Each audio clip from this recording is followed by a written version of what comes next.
So who do you think has probably done this? Somebody local, somebody passing through, somebody staying in the resort?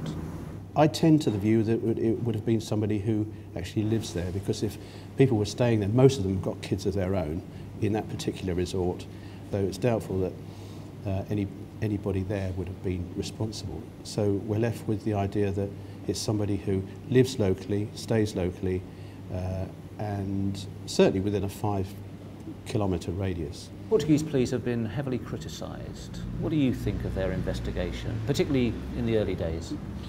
One doesn't want to, criticise these people, but at the same time, logic has it that they should have been a little bit more thorough in the way they went about it. I mean, they have still not done a proper house-to-house inquiry where you start at the centre and you move out, and the chances are that she may well be within a few hundred yards of where she disappeared from. I mean, that's the terrible thing. Is Madeleine's abductor likely to be showing any odd signs of behaviour that might be picked up by those around him? I don't think they'd be showing anything a month later. They might have gone away for a while until the dust settles, as it were.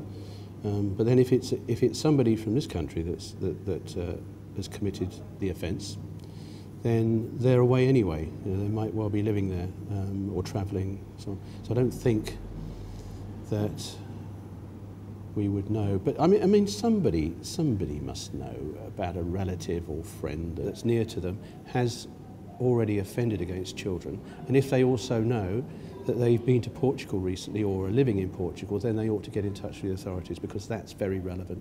Because in my view, whoever's done this is in the system already.